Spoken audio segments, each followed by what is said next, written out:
Welcome to the In My Opinion Show with Ron Barry Robinson and friends. I am Henry Hatter, your co-host for this afternoon. To view today's show, please go to YouTube or Facebook and type in the capital letters RBRIMO. To view the show and our most recent catalog of shows may also be seen at that site. Today I have Lieutenant Colonel Alexander Jefferson. Some of you may have heard of Alexander Jefferson, or at least the Tuskegee Airmen.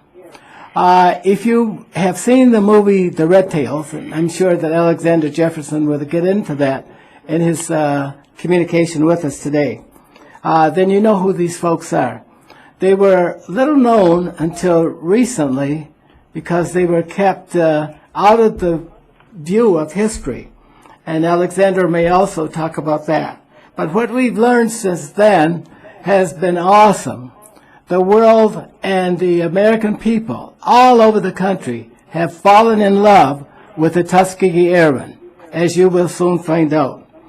So today, what I'm going to do, and by the way, Alexander Jefferson not only represents the Tuskegee Airmen, but he also represents all servicemen who served in the United States military between 1941 and 1945.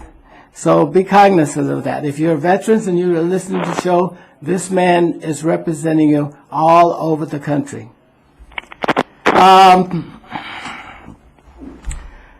Again, Alex, it's nice to have you on the show. All right. Thanks for having me here. I want to start right. I think I should start right here. Go ahead. I'm going to go back to 1941. I'm going to go to Atlanta, Georgia. All right. It's going to be 12 o'clock noon.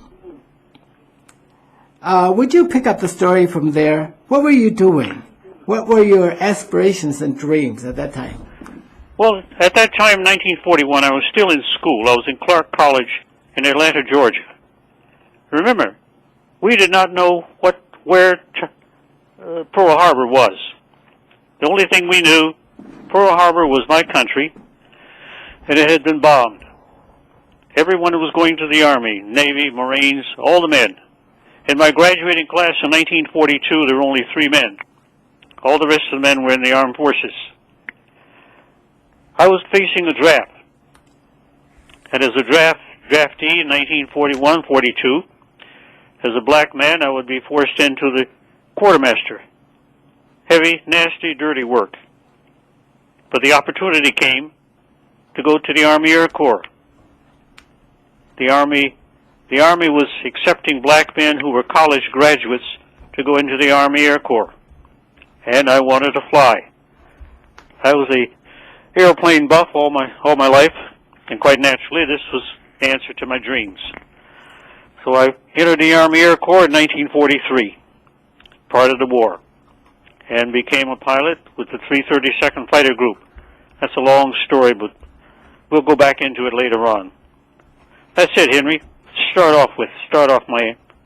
Okay, let's talk about the kind of education you got. Now, most pilots in those days were not college graduates. They were farm boys. They were country boys. And a lot of them may have been mechanics and worked jobs of physical labor. But in your case... There were a few of us who were college graduates. No, I'm talking about... That's who the Army picked the college graduates because the whole thing was... In other words, the Army said, we're going to have an experiment to see if these Negroes can fly airplanes.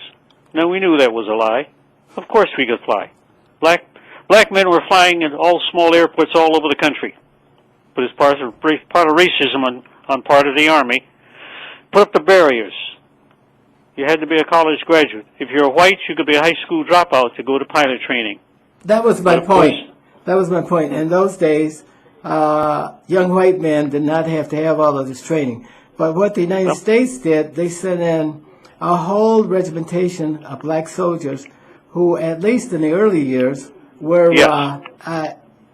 had exceeded the expectations for a college degree.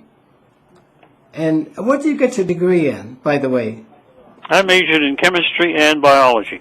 Okay, so you have this technical degree, and also I minored in physics and math. okay, you have this technical I was a degree. nerd. Yeah, you have this technical degree back then, and you were flying among other Yes. soldiers. You want to And talk about physically perfect eyesight, and you could not be more than 5'10", 5'12", 6 foot, and you could not weigh more than 170, 180, something like that, because the cockpits were small. Cockpits of the airplanes were very small, but I qualified. Okay, now there are obviously some people know a little bit about soldiers of the Second World War, but not a lot. But there's another famous name from Detroit that was closely associated with the Tuskegee Airmen. He was Well, you're the talking about our former mayor, Yes. You want to talk Mayor about Coleman Young. What was his role in the Second He World was War? Coleman Young was a navigator on a B-25. You have to understand, we started out single-engine pilots flying fighters, P-40s, P-39s, P-51s. At the same 1943, part of the pilots that graduated were trained as twin-engine pilots, flying B-25s. We had a B-25 outfit, a black B-25 outfit that never got overseas. And with the B-25s, you had pilots, you had navigators, and bombardiers. The bombardiers dropped the bombs. The navigators looked at a map and told the pilot which way to go. Coleman Young was a navigator on B-25s. He was an officer. He had to be pretty smart to read those maps and charts and tables. Of course. And direct a crew. I say that was one of the most all technical. part of the training. Sure. And so I was of the impression that black flyers only flew the P-39s, the P-51s, and the others. But you say no. We had a B-25 group.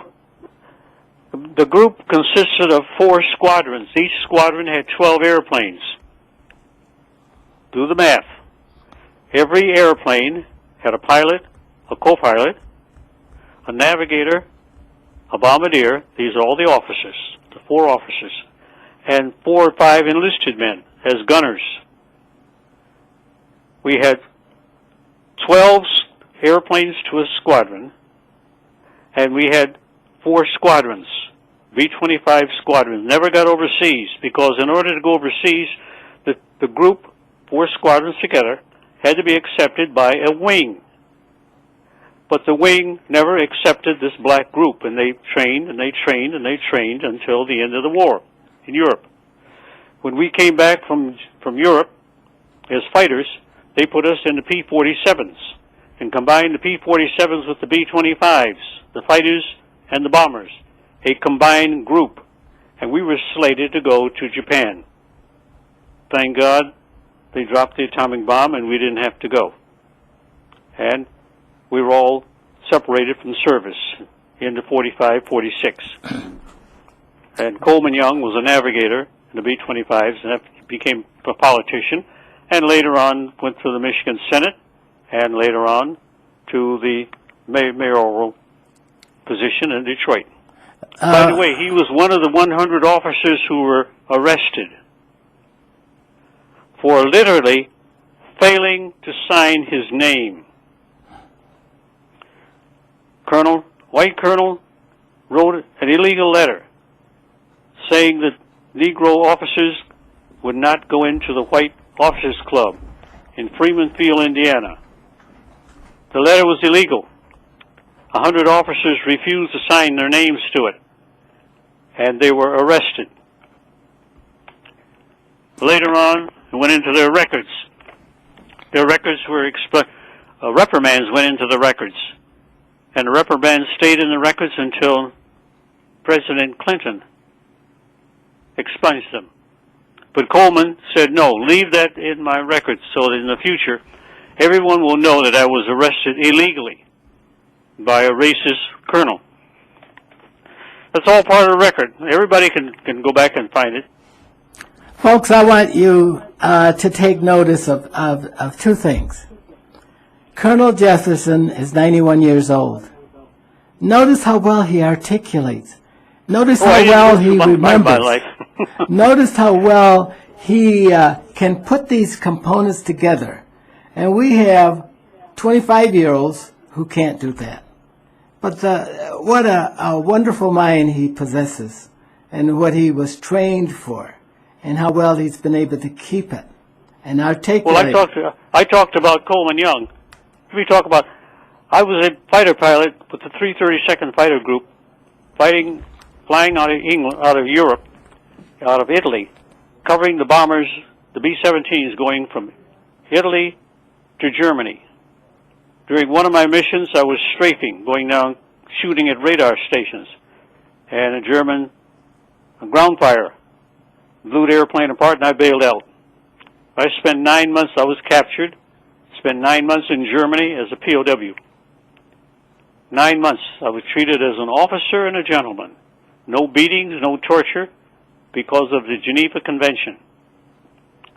Liberated April 29th by General Patton's Third Army. Came back to the States, back to racism and segregation. That's another story. Well, I want you to compare the treatment that you got in Stalag 3, was it? Yes. Okay. I was treated as an officer and a gentleman, no beating, no torture, because of the Geneva Convention. Now compare that incident with the incident that occurred. 1945 in Mississippi, they were lynching blacks. But I'm talking about for servicemen. You were the property of the United States Army, and nobody can destroy those because that's illegal. But go back to April the 5th, 1944. Tell us about that incident. April the 5th, 1944. Or April 15th, is it? Where the men mutinied because of they put them all in the same on the same field and gave them different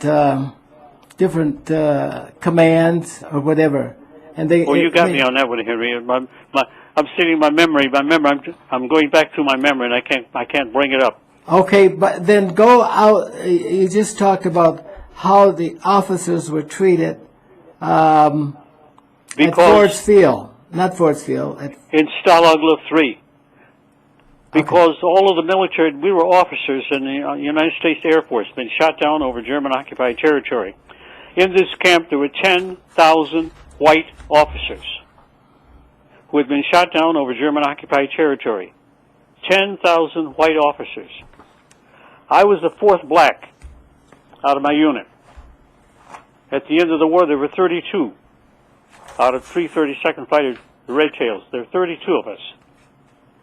But I was number 4. There were Smitty, Scotty Hathcock, a couple others.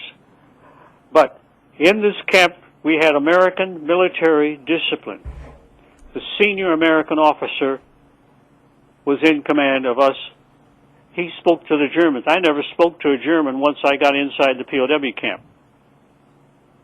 We respected American discipline. We saluted the colonel, and we had American discipline. Oh, okay. I cannot remember what. Okay. Go back in my memory. Yeah, that was. I thought it was. I thought I read that they had near mutinied because they had to bring in officers from Washington to settle the dispute. The men refused to follow orders or directions at that time. That's when I'm not familiar with that. Okay. Well, let me go on to another incident.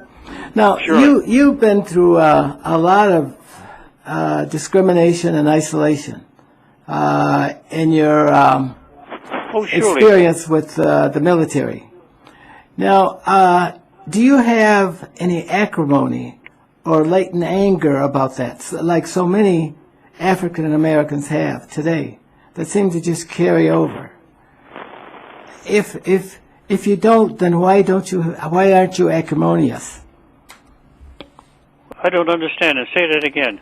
Well, do you have any latent anger over the way you were treated in the United States Army? No, we're Monday morning quarterbacking. Ask me, am I hurt? Yes and no. Number one, I experienced racism and segregation when I was young, in Detroit. I spent 4 years in Atlanta, Georgia. I know racism and segregation. There's an old saying, you don't get angry, you get even.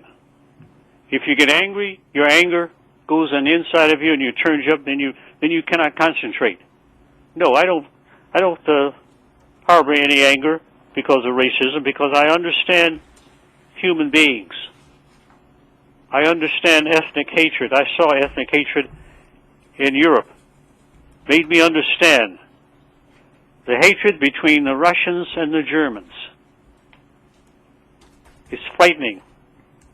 By the way, I saw Dachau 2 days after Patton's Third Army liberated the camp that I was in. I was near Munich. And somebody said, Jeff, there's a lot of dead people in that place down there. Well, I said, what are you talking about? Because, now remember, no television, no Time magazine, no newspapers. We did not know about Belsen, Dachau, Auschwitz. And of course, that day we wanted to find out. I saw Dachau about 20 miles away. How Germany killed 6 million Jews and others. Then I thought about blacks in Africa being killed. Darfur, Ghana. No, I don't harbor any hatred. All I do, I'm aware. Oh, don't get me wrong. I'm aware of what's going on and what has been going on. And I've been part of the civil rights movement, you doggone right, all my life. I know. I've been fighting racism and segregation and for the rights of women. Women are the ones still catching hell, making only 75% of what a man makes on the same job. White and black women. It all goes together, Henry. So it's very deep. It all goes together. Well, you're one of the... It's no wonder, as I think back over the people who come into contact, and I happen to observe the interaction between you and another party, I am impressed with how well you are respected among your peers in those groups. For example, take the folks back to the Brits. I have to be honest. You don't get angry because once you become angry, the anger gets inside of you and warps your personality. Then you cannot think rationally and make decisions. Yeah. Sometimes I think I'm going nuts, but no. There's an old saying: everybody's crazy except you and me. Then sometimes not so sure about you. Yeah. This is how I maintain my stop equilibrium. and think about all of the people who admire you in Clio, Michigan, who admire you around the country. In several months, you're going to be in Washington State or Oregon. You're going to meet your crew out there for a celebration of Armistice Day, right?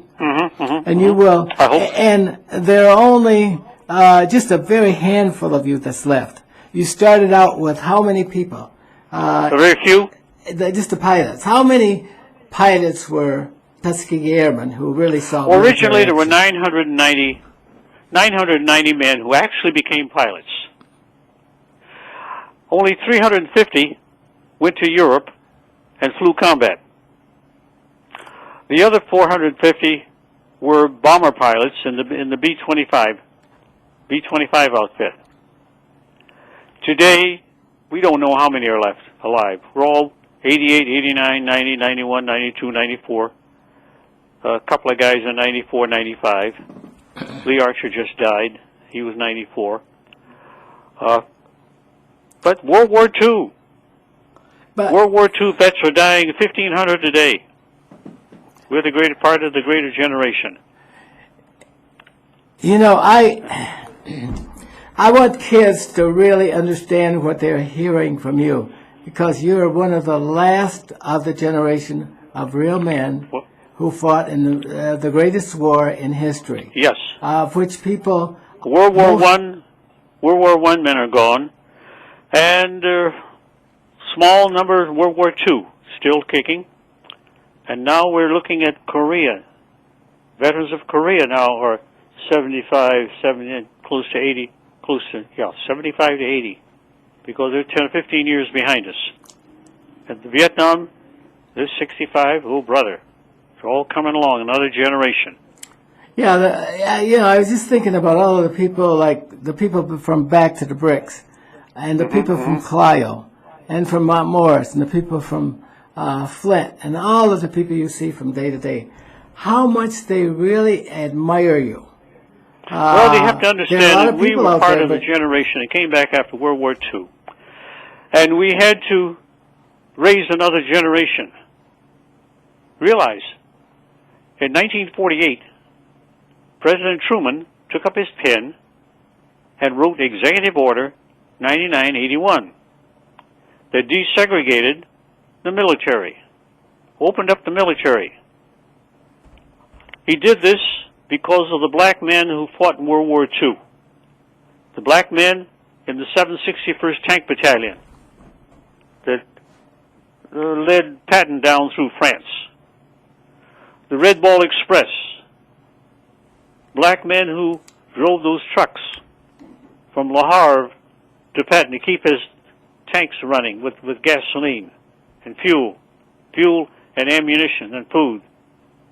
Black men in the 555th, the Triple Nickel Parachute Division, and the other black men who served in the Army all over the world. On their basis, and the Tuskegee Airmen, he desegregated the military in 1948. Then I ask everyone what happened 6 years later. You desegregate your education. You guys had a tremendous impact all of upon these the outcomes. World War II men. We were the basis of the civil rights movement. Sure. We were the basis of it. And we're grateful for that. And yet, society seemed to be more concerned about young people who killed themselves rather than looking at people like yourself who are really role models. The World War II veterans and their children are the ones who sponsored and sparked the civil rights movement with Martin Luther King. Our children are the ones who fought. Well, and it's all part of it. Well, let me just ask you this then. On Wednesday, we celebrated the I Have a Dream speech. Yes. Did Martin Luther King get that message right the first time? Well, to tell you the truth, I heard it the first time here in Detroit. Did he have the right message? He gave that speech here in Detroit before he gave it in Washington. And ironically, I believe that speech is still, well, it has not come to fruition. It's still going on, and we have to keep it alive. We have to keep it alive. Well, let me just ask you something here. Now, you heard the speech, people reiterated the speech about 3 or 4 days ago on Wednesday. Now, yes. President, King had indicated in his speech that one day little black boys and white boys and white girls and boys will be able to march hand in hand down the road. Has that happened? Partly yes, partly no. Let's be honest. Explain. Partly yes, partly no. In the South, schools have been desegregated, but still it's going back because a lot of times charter schools come about. And you know what charter schools are in the South? Segregated schools. But that's all part of the sly way of racism keeping his head above water. It's always happening. So, but you see, Martin Luther King's speech was more about less about children. It's about our militarism. It's about our income inequality. It was about spying. It was deeply unemployment.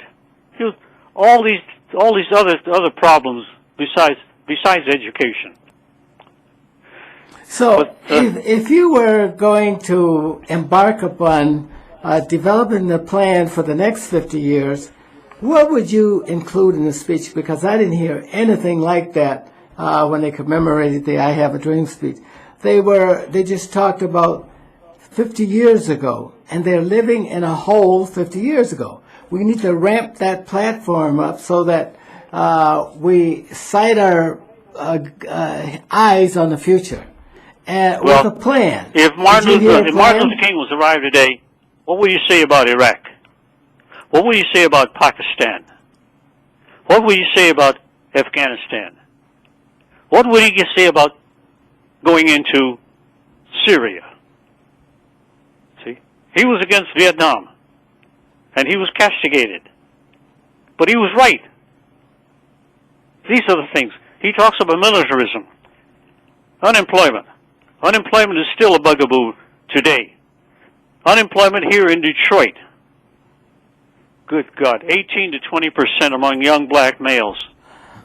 But do you expect things to change as we decline in the world prominence with rising populations and also declining resources? How will we fare out in the future under those circumstances? How do you do it? I don't have an answer. All I can do is keep plugging, keep educating. The only solution is education, education, education. Should the leaders have focused upon a plan for the next 50 years? Well, I cannot speak for that. I don't know. But I look right here in Detroit. Detroit has gone from 2 million people down to 700,000. Okay, well... And of those 700,000, Alex, 80% are black. We got to wrap up. Alex, we got to wrap up. That 27 minutes has really gone fast. It's been a pleasure. Hang on for a few minutes. But, folks, I want to thank Lieutenant Colonel Alexander Jefferson, one of the last of the Tuskegee Airmen, our real hero, for being on the air with us today. With that, I hope that you'll say goodbye. Thank you. As Jefferson has said to all of you, goodbye. Thank you. Thank you, Mr. Harris, for the opportunity. Stay focused.